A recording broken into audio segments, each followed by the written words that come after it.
Namaste. Good evening and good morning, everyone.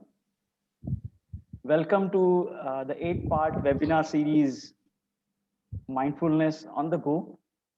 We are at session 6 today, and we will be exploring the 6th chapter of this book, which is Mindfulness, Connecting with the Real You. And today, I'm pleased to have joined with Nitin Desai as my co-host. Good evening, Nitin sir. Good evening. Namaskar. Yeah.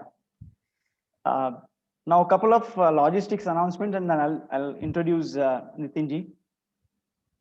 We are recording this session, and we'll be uploading it on YouTube. And the next session, instead of 7 to 8 next Saturday, we will have it on 8 to 9 p.m. because US, some of our friends are joining from US, and they have a daylight saving which begins, I think, tomorrow. So to accommodate that, we'll shift our timing by 1 hour. So we'll have it on 8 o'clock, at 8 o'clock. Okay, now let me introduce Nitin. Nitin is engineer by profession, by training, and we have known each other about 5-6 years, Nitin ji. Yeah. He's currently general manager Western region at Agastya International Foundation, an NGO which is trying to foster creativity, curiosity, and confidence among mostly government schools across India. It runs its centers in 21 states in India, and I have been doing various engagements with Agastya. That's how I know Nitin. Nitin has had a very interesting career, and that is perhaps of interest to us as well. He's the first one who has actually spent significant number of years in an ashram. Okay, so we'll hear about that. So after doing his engineering and a few years in the corporate world, Nitin realized that that's not the area he would like to be in. So he moved into an NGO world for a few years, and then he moved to monastic life. Right? He spent I think 5 years in an ashram, um, uh, which is founded by a spiritual teacher called Rishi Prabhakar, about 60 kilometers from Bangalore. And then he spent a couple of years in Himalayas, and then moved back into the NGO world again. It's been 11 years now that he's with the Agastya Foundation. So I'm sure we'll have very interesting conversation with Nitinji today. Now, I'm going to just connect this session. Okay, so an interesting thing, my parents are listening to this just across from this room. They are currently visiting us, and my father is a very disciplined person. He'll read the chapter before this session 2-3 days before, so by Wednesday or Thursday he'll read. So after reading this 6th chapter, he told me this is a very important chapter, and let's see how you guys do it. So it means, Nitinji, we have a tough exam today. Yeah. So what we'll do is I'll quickly try to introduce some concepts which will connect it to what we have done so far, and also introduce a key concept which is self-deception, which we introduce in this chapter. And then I'll start my conversation with Nitin. Yeah. So I'm going to share my screen for a few minutes. And okay, let's see.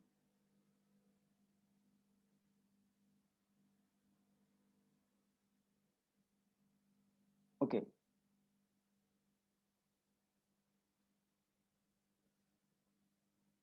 All right, now I hope the screen is now visible to everybody.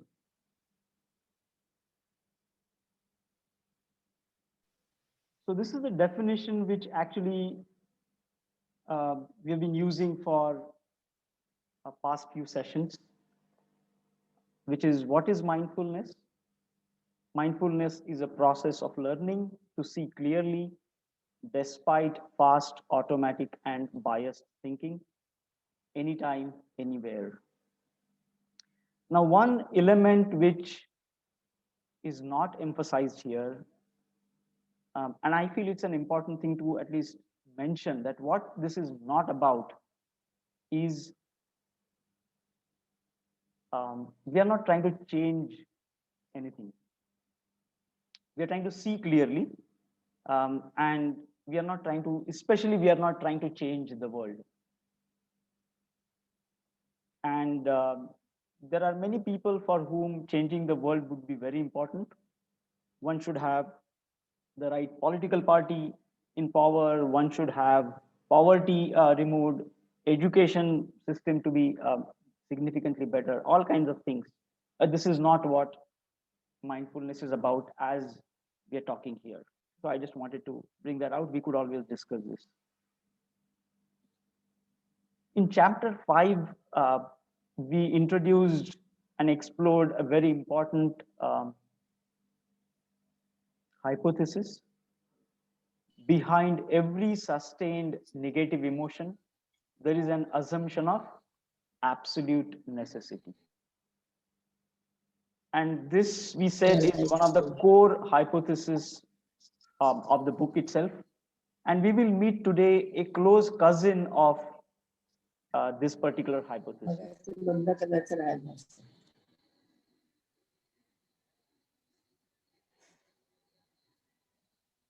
We also said most assumptions of necessity are not absolute. And in the last session, we also had some questions on these, and we will revisit them today as well. We introduced a metaphor in the last chapter, which is map metaphor.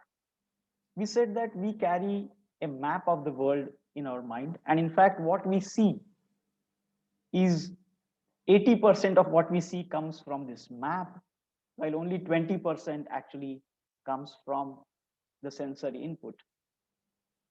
Now, this map metaphor we are going to carry forward in this chapter and also in chapter 7. In chapter 5, we ask the question, is a part of the map frozen? And that's what we call absolute necessities, which means map would change if the terrain changes. But we are asking, okay, is some part of this map we are really freezing? In this chapter, we will ask the question, how do I look like in the map? Right? Sometimes in the map, you have a dot which says you are here, right? And that tells you your position in the map. We are going to ask slightly different question in this chapter. How do I look like in the map? And in the next chapter, we will ask the question, who updates the map? Yeah. Okay, now I'm going to briefly introduce this concept, which is self-deception or the process of self-deception. This is how the chapter begins. And it begins with this story of a scene from this movie Sholay. And the person whom we see here is a dacoit, and his name is Gabbar Singh. Now, what we see in this particular picture is that there are these three people. One of them is Kalia, the guy wearing a black shirt, and his other two team members. They have come back defeated from one village. Their job was to go and collect grains from all these villages. That's how Gabbar runs his empire. He's a very well-known empire, I mean, a well-known dacoit in that region. And these guys have come back defeated. And this person, Gabbar Singh, is upset. And he gets so upset that in that fit of rage, he actually shoots all the three. And then he declares what can be called as one of his core principles or core belief or core value, which is jo dar gaya, samjho mar gaya. And which is one who is fearful is as good as dead. Now, while he does that, what is not so obvious to him and perhaps to the viewer also is that Gabbar himself is also a fearful person. Why is that? Because Gabbar is extremely worried about his image as the top dacoit.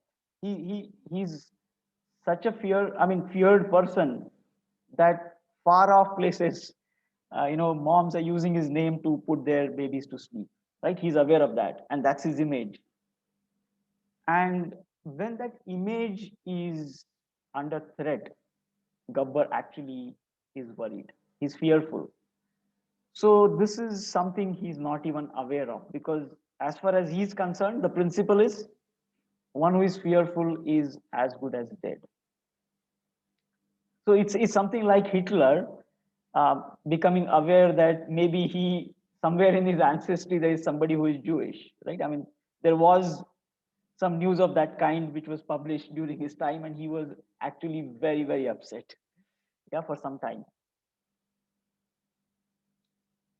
Um, Now, this is how we meet the close cousin of the hypothesis we saw in the last session. Behind every sustained negative emotion, there's a perceived damage to self-image. Why does Gabbar actually get upset? Gabbar gets upset, that's what we are proposing, because his self-image is actually either damaged or he perceives it to be damaged. And behind every anger, frustration, anxiety, blame, and guilt, we are saying any sustained such emotion or worry, there's a perceived damage to self image. And this is how the self deception process works. It begins with a perceived damage to self image. That's the first step. And instead of seeing that, look, it's an image which is inside my mind which is damaged, the cause is identified as something outside. Okay, because of this person, you know, I'm affected or I'm angry, and this is the person responsible for this. And either you are acquiring that object, if it's something like a car that you really need and you're not getting, or a promotion that you're desiring but not getting, then you would like to acquire that if possible. Or in this case, it turns out to be a few team members who are the cause of this situation and anger, and the idea is to just remove them. And of course, it feels like you have restored the self image, but the process really never stops because self image is a very brittle thing. It can always feel threatened by one thing or the other. So it kind of continues. And instead of identifying the cause to be a self image which is really being maintained within my mind, one is actually identifying external objects or people and trying to change that. Now, what we are proposing really, now we are coming to the crux of this, is that there is a Gabbar in each of us. And Gabbar shoots bullets to salvage his self image, and we shoot with labels. We call people stupid, selfish, crazy, and you're all familiar with these things. So, what are we trying to do? We are saying mindfulness is learning to catch the Gabbar inside red handed. Now, this red handed is an important part of this, where we are not trying to catch we labeling yesterday or 10 minutes ago. we are learning to catch us labeling somebody right now. Okay, so that is, I would say, the brief introduction, and this is where let us do some conversation and discussion. Okay, so I'm going to stop here sharing, and while we are going to discuss this whole process, actually, what I thought before we explore self deception, let us ask Nitin. He's the first co-host in this webinar who is opted monastic life, which means he stayed several years in an ashram. Let's ask Nitinji, can you briefly tell us why did you opt for a monastic life, and what was your biggest learning during that period?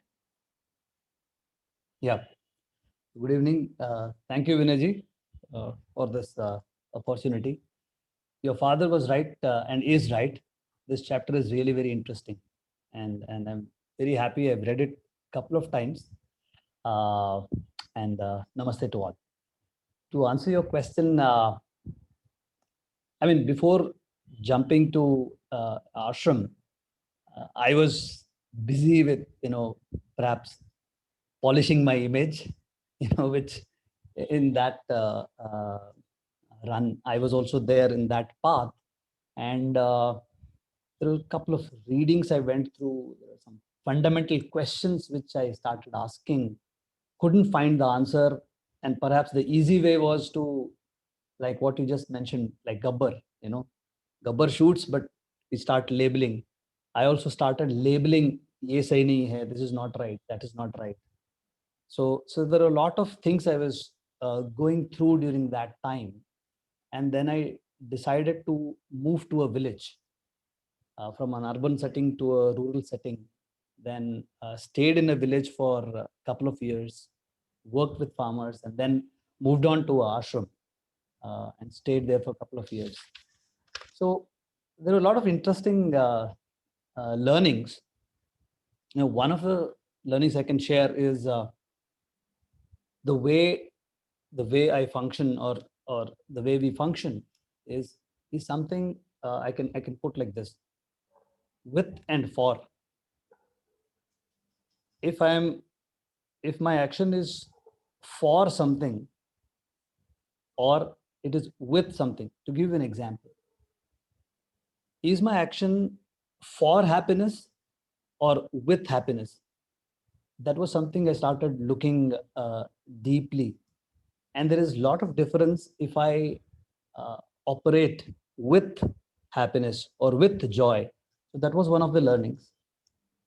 And second thing was how to be more, in Hindi it is said sahaj, you know uh, where you're at your ease, you know and that was something more of a being level. That was another learning. And other one, which I mean is more of swatantrata, more of, I cannot say it is freedom. I mean, English lacks few words, the exact translations. Freedom is, I mean, not doing what you like to do, but swatantrata has a responsibility attached to it. So these are a couple of learnings. So thank you. Sure. So I would like to ask, in this chapter, as you introduced Gabbar, uh, you talk about self propaganda. So and there is also a point which you bring about self propaganda and goal. So can you throw some light on this? Is there What is self propaganda, and is there a relationship between self propaganda and goal? A good Thank you. question. There are various shades of deception that the chapter goes into, and one of them is this self propaganda. Now, let's take a simple example of this particular webinar series. Since we are doing a webinar, it makes sense that I market this webinar. without which people will not even come to know that there's a webinar like this. It also helps if, since we are recording this, it helps to upload on the YouTube. Now, the last time I checked, the videos which were uploaded had views of the order of like 20, 30, 40 views. Now, those who watch YouTube videos know the range of views that YouTube video can have. They can have thousands, millions, several millions. Now, one way is that I start worrying, oh boy, people don't like me, you know.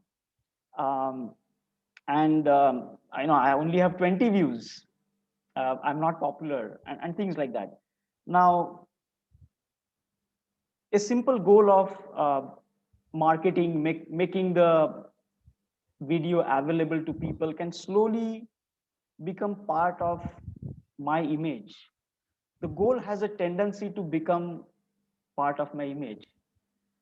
And if that happens, then these kind of worries will automatically spring up, which is, oh, I'm not a popular person, I'm a failure, whatever, right? I mean, you can see the kind of things which can come up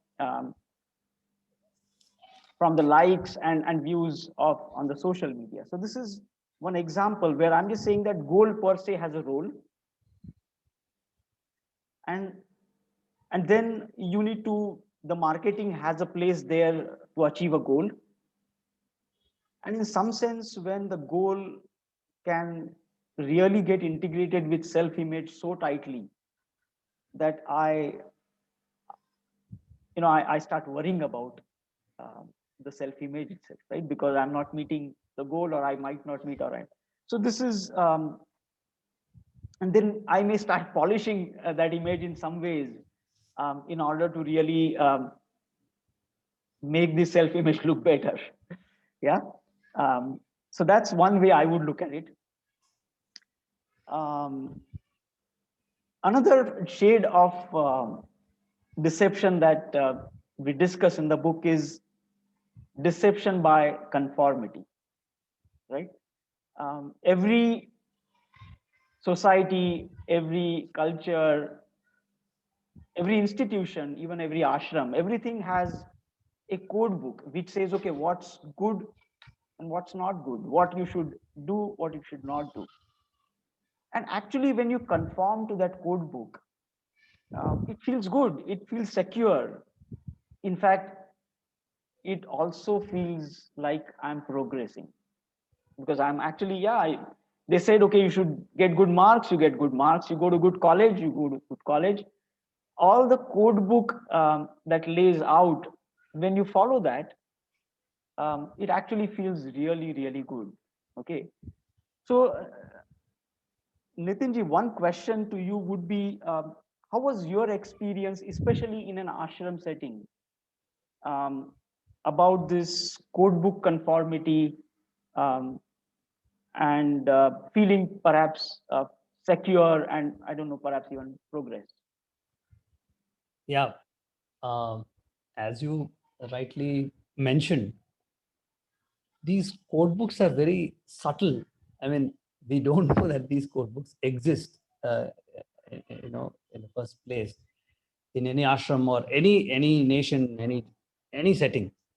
They are there, and you're very right in terms of telling that if I follow that, it it it gives me a sense that I'm progressing. So perhaps the same thing started happening to me in my ashram life. And my master, he actually gave me a jolt. At one fine day, he comes to me and says, "You have to move out of ashram now." What? I'm here and I'm studying and I'm learning, and you're asking me to move. I didn't understand at that time the point what he's trying to make. After several years, I came to know why he did whatever he did. It has got some purpose, and perhaps it helped me. So he comes and says to me, "Whatever you are supposed to learn here is done. this place, whatever it was supposed to give you, that is done, or whatever I have to give you, it is done.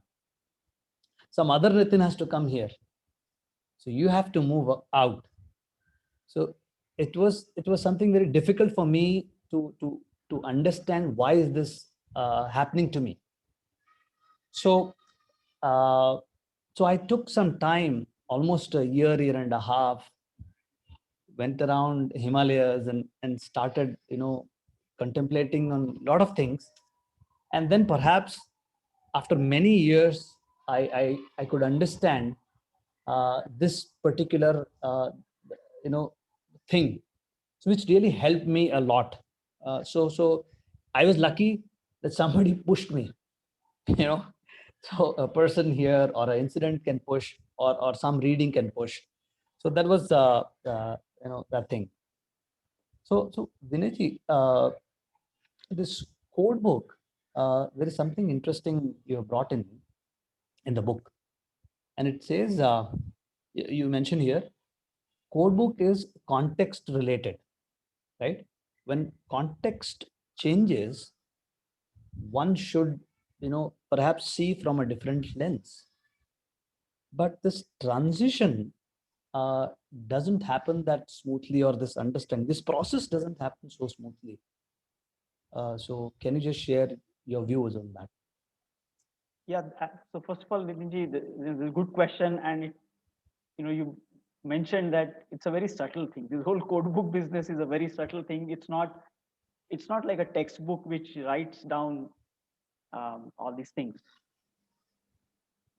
and it it carries certain norms which especially which indicates what's sense of progress, for example. And I think in some sense this could also relate to the question that Swati asked towards the end of last session, which is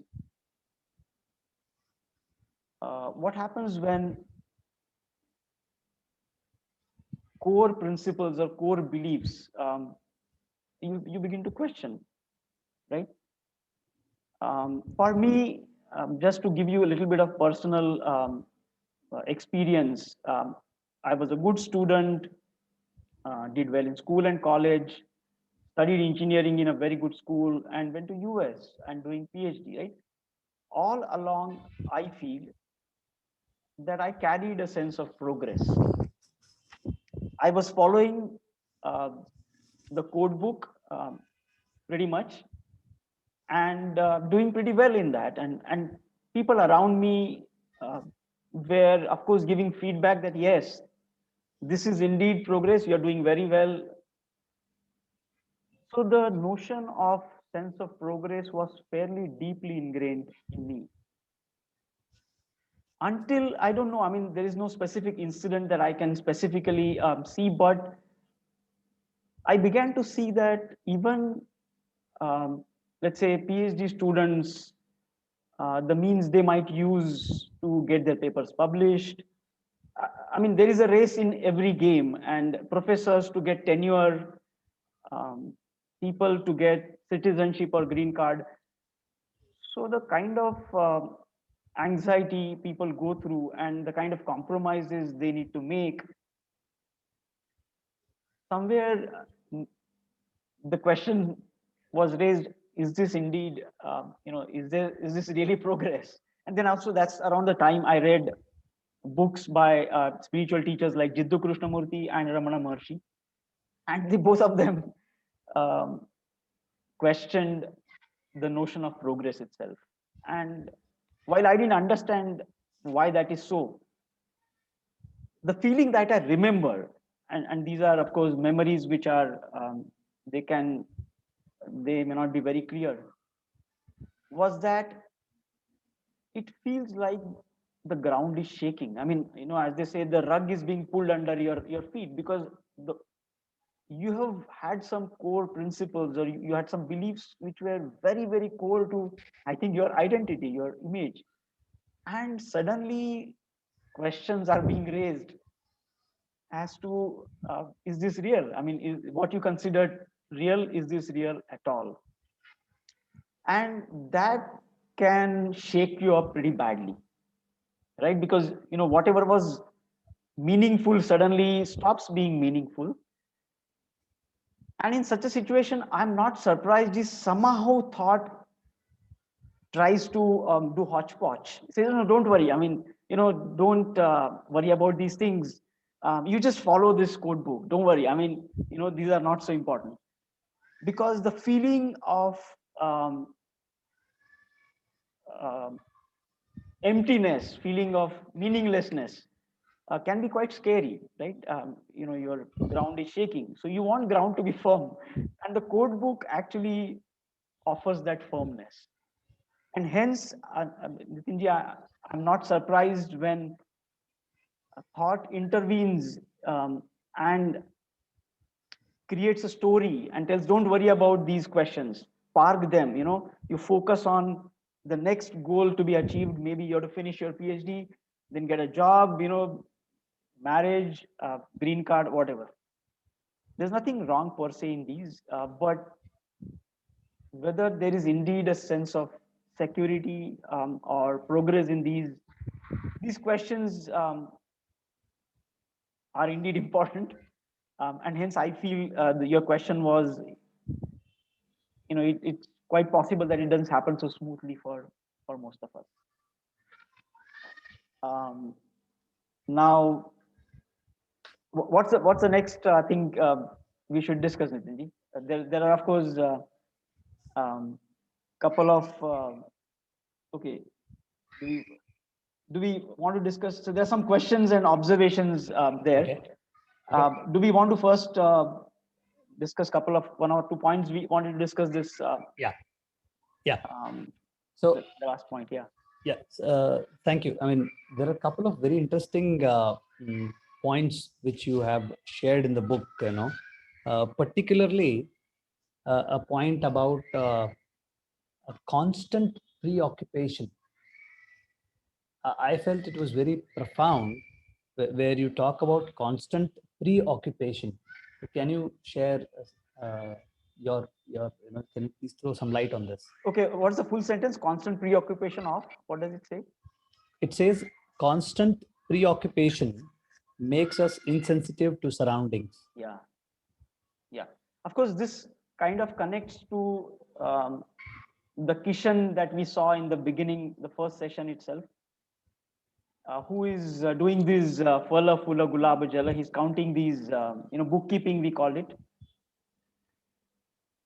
And what we are saying is, somewhere, if that becomes all important, which means if maintaining and polishing my self image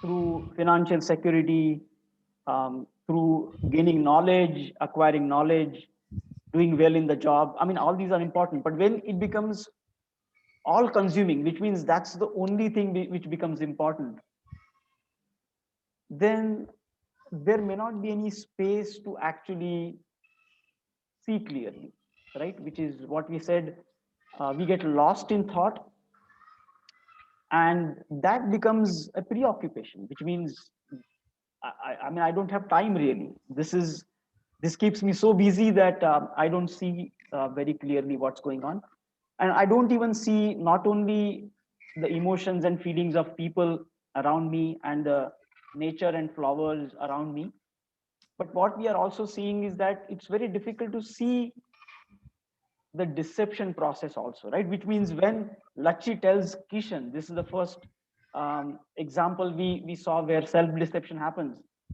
He asks him a question, oh, is this the time to do accounting? I mean, you've been doing accounting all through and this is a honeymoon night. Is this a... And he says, of course it is.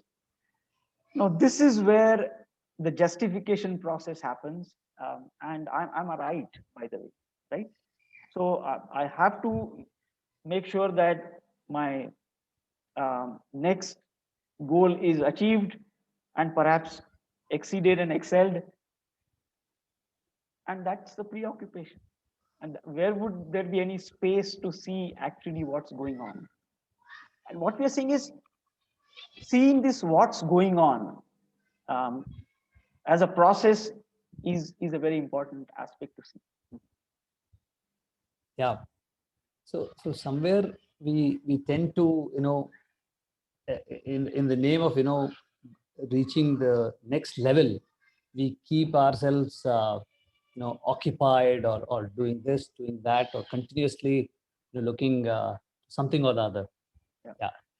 Yeah. Thank you. There is one more very interesting thing. It was very profound for me when you bring in J Krishnamurti's point, where he says becoming is the root cause of human suffering. So what is this becoming, and what is the suffering it's being mentioned here?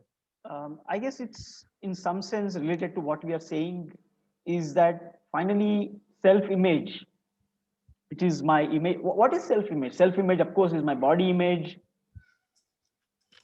but it's Yeah. also about my possessions, the car, my house, and maybe the wealth I have, and my relationships, right? And relationships, of course, I have family and friends, but my relationships extend to my city, my country, my religion.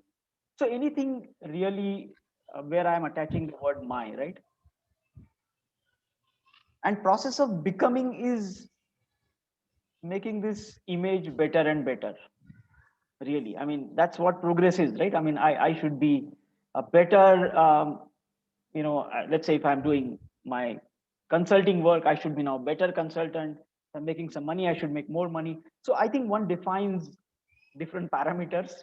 One can also say, well, I should publish more papers, I should file more patents, or I should even get um, enlightened, for example, or whatever. I mean, there are different yoga systems, or there are different systems which will define progress for you.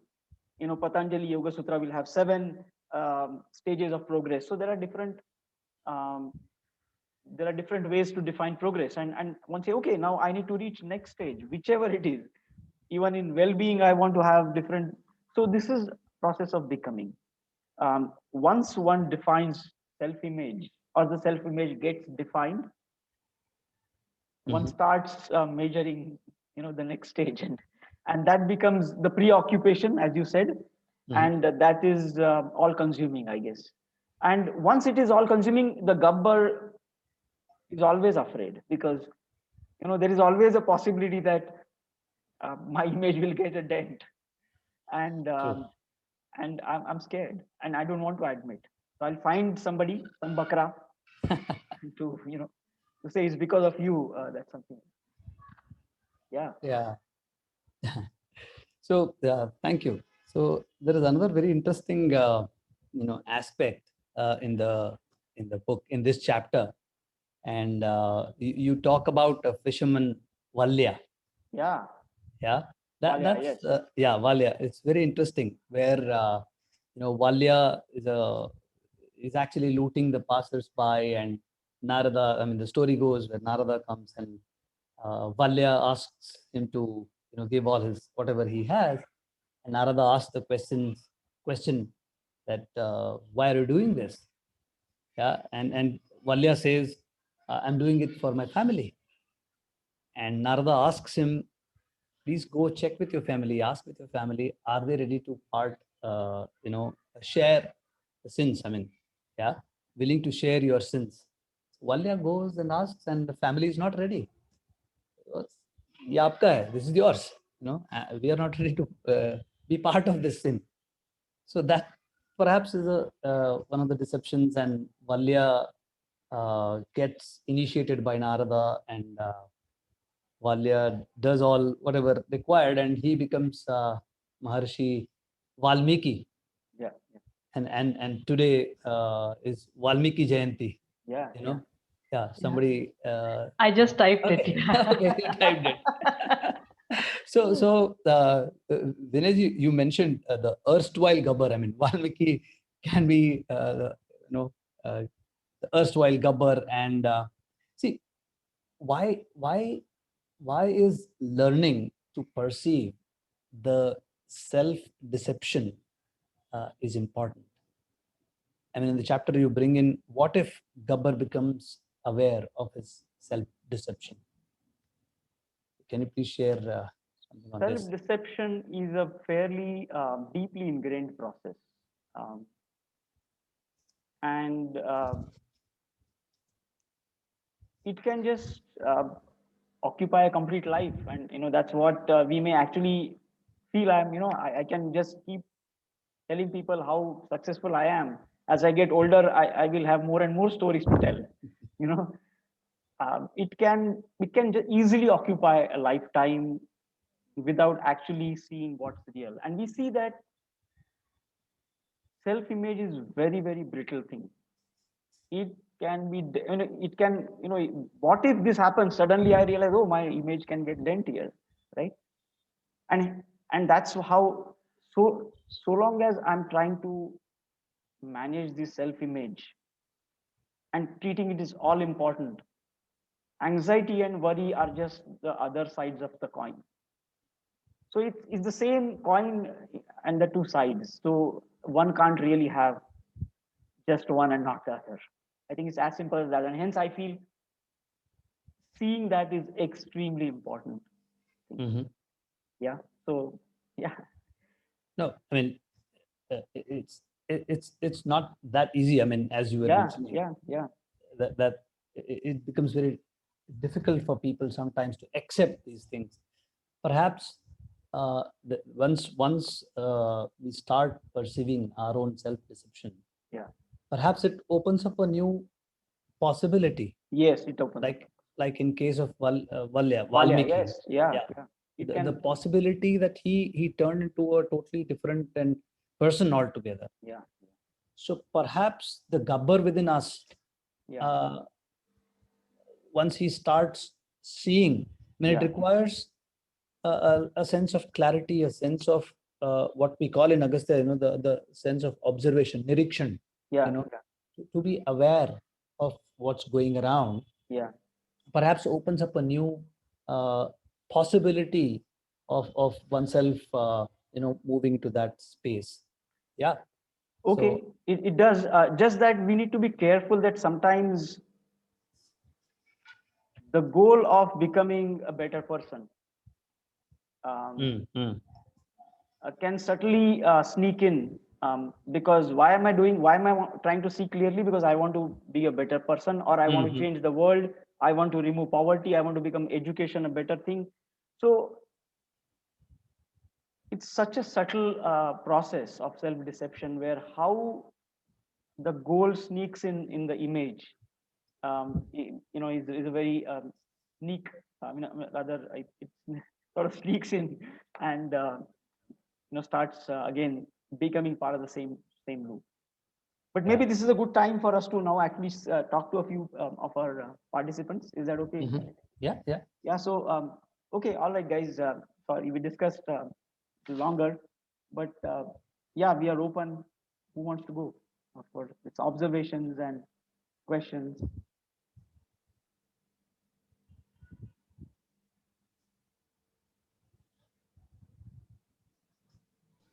I have a question. Yeah. Yeah.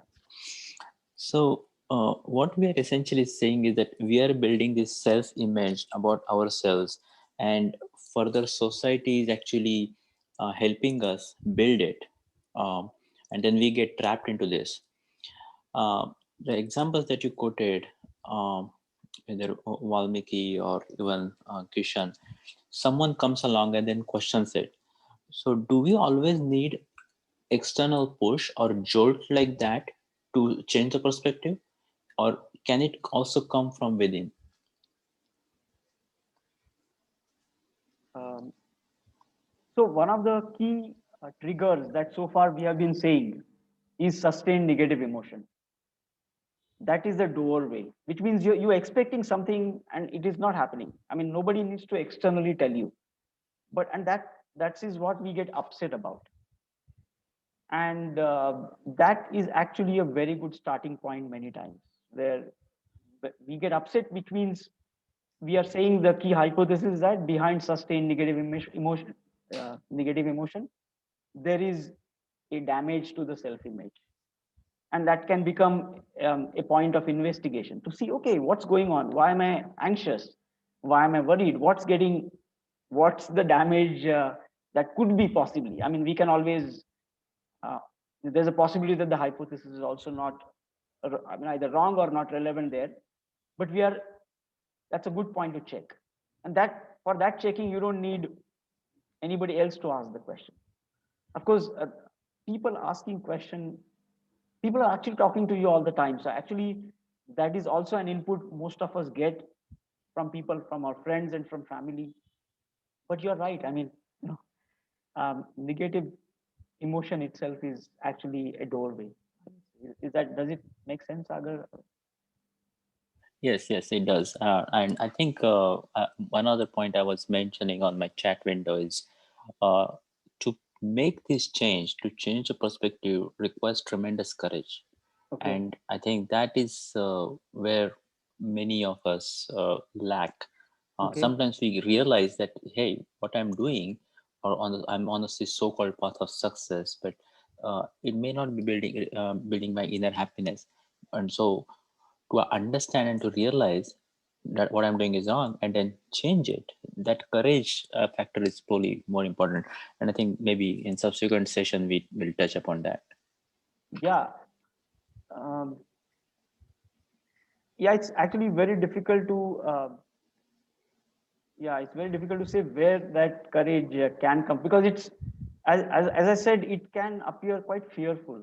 Investigating some of these things can be fearful because whatever you considered meaningful suddenly can get questioned, and it may suddenly there may be a lot of emptiness that may appear, and that may be a feeling that one has to stay with for some time, right? So I agree Exactly. with you. Yeah. Mm-hmm. Good point. Anybody else? Binayji. Yeah. Yeah. So, look, I think that what you kind of keep thinking, it comes back to you. Anyway, so here in your book, when you talked about Pranesh Acharya in this chapter, Yes. and Pranesh Acharya is someone, I think that character I may have made maybe hundreds of times, Okay. right? Now, and a very interesting thing you are saying here is apparently Acharya went from apparent clarity Yeah. to total confusion. Yes.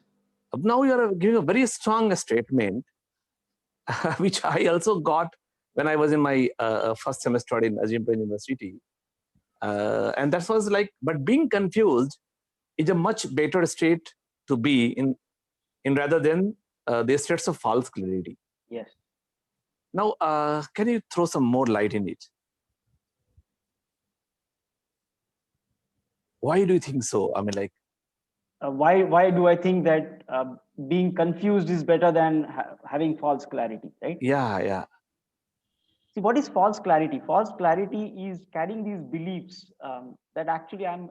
This is what is progress, and this is what I should be doing, maintaining my image, becoming better, which whatever those beliefs are, and they may have certain role to play, but I have kind of frozen them, and I actually believe that I actually understand the world. I understand the world because look, I did certain things and I've progressed, and this is how you make progress. I can show it to you. To me, that could be false clarity, right? Which means I feel I am clear while actually I don't understand things. Yeah, my problem is that I can be confused, but it's so subtle and so complex that I'll not know that I have a false clarity. Yeah. I'll know that I have an evidence-based clarity. Yeah. No, I agree. So, I mean, it is definitely subtle. And one way to guess or to check is when we get into argument to justify again and again, and without listening, right? Which means I just stop seeing the other point of view. I only start labeling. For example, shooting game, right? So shooting game is actually a good way to check whether I'm just why do I label? Why do I have to call somebody, whether it's a politician, whether it's a friend or family? Why do I have to label somebody? Why? Only reason could be that it makes me feel better. if this guy is stupid, I'm not so stupid. When I call somebody selfish, oh, by the way, I'm not so selfish.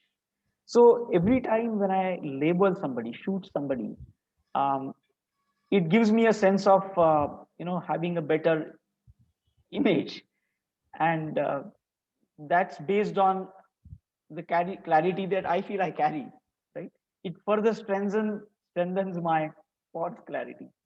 So I agree with you that, but I would say negative emotions are. I would get upset when certain political party doesn't win, or somebody doesn't listen to me. When things around me don't improve, I actually get upset. And when something upsets me, that's a good sign to say that I'm holding on to something, some image, very very tightly. But I Yeah. don't know. Is that okay, Mukesh ji? Yeah, I think now I'll be confused more with who am I, Yeah.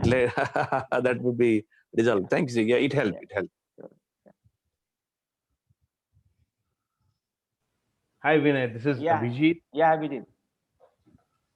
Thank you again for to you and Nitinji for the nice session. So I really liked the chapter. When I was reading the book, I thought this chapter kind of indicated some kind of turning point in the narrative of the book. Okay. Somehow, for me, Yeah. was getting to some more inquiry or examination. Thank you. And just before I ask my question, the story of Ivan Ilyich, Yeah. which you didn't talk about, was I Yes. thought the highlight for me was a big highlight of the chapter, especially this sentence question the norms of society were real deal and everything else was false. And this somehow ties in with the idea of examination of your life, which comes up in many scriptures, and in fact Right. most of the things start with that Right. idea of examination of what life is. That's correct. My question was more about something which you said about progress, Yeah. and you are saying this from a perspective of someone who has already progressed to a certain extent, uh, and created the space for this examination. If one does not follow the social norms, does not do good nor or progress, and is struggling in the society, Yeah. is there space for this examination and this questioning of self-deception, of questioning of social norms, etc.? Abhijit, let me try. I'm trying to understand your question. Are you saying, is it for everybody or is it for a certain type of people? Is that your question? Is this kind of examination? Is that your Yeah, question? I'm no. I'm my question is that you somehow question progress, the idea of progress, according Okay. to social norms, etc. Yeah. Yeah. And that can kind of be a trap.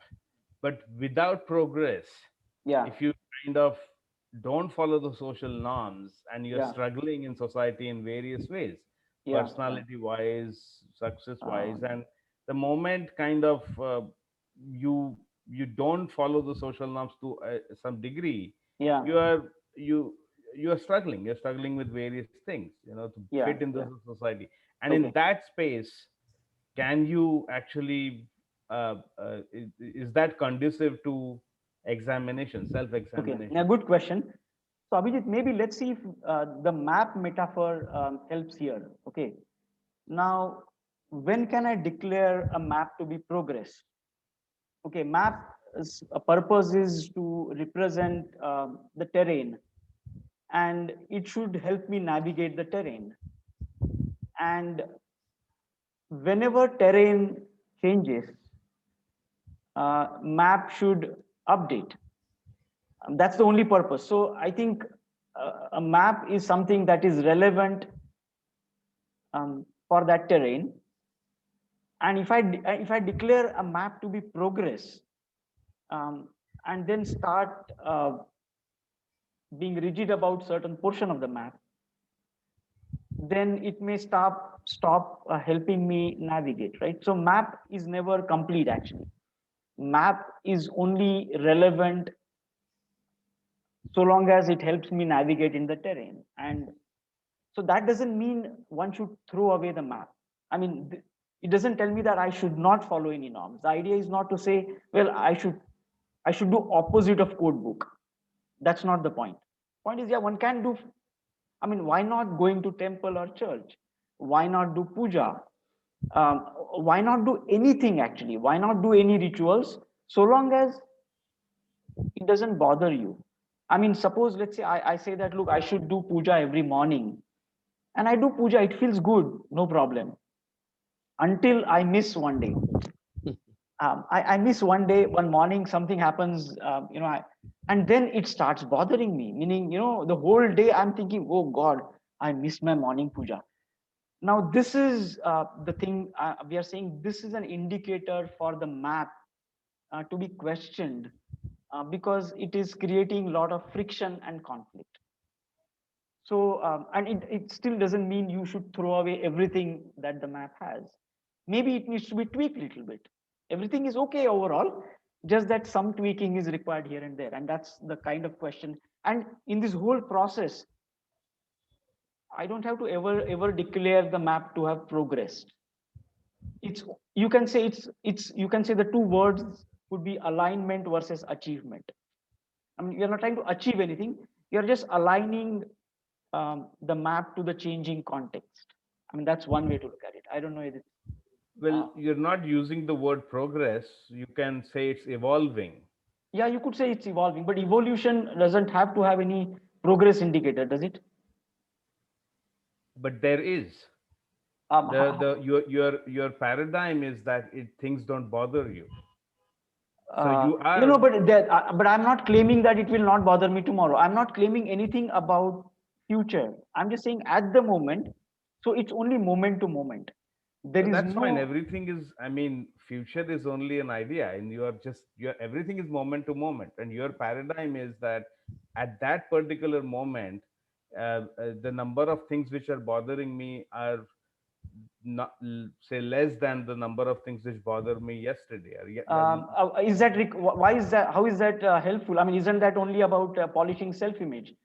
If I have to Yeah, check that's every what my moment, question is. yeah, I'm just The saying every moment. All I need to check is there is there some negative emotion which is worth probing? That's all. Why should I compare it with number of such things yesterday and day before? What's the point? At the moment, is there exploration required? So I'm just saying, okay, again, it's just a point of view. You can experiment and see for yourself. And perhaps we'll revisit this next session as well. but That if you take this paradigm that at every moment nothing is bothering me, that can also be part of the self deception.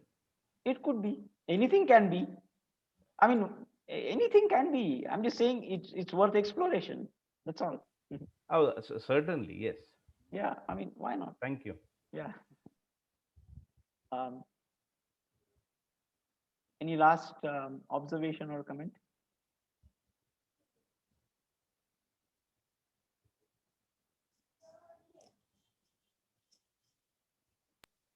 Maybe I would like to add something. Okay.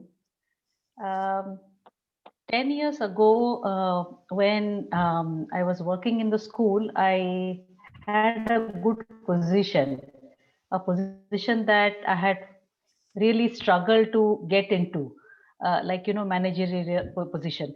And it was very nice. The first few years when I was having that position, I had some privileges, so it was quite good.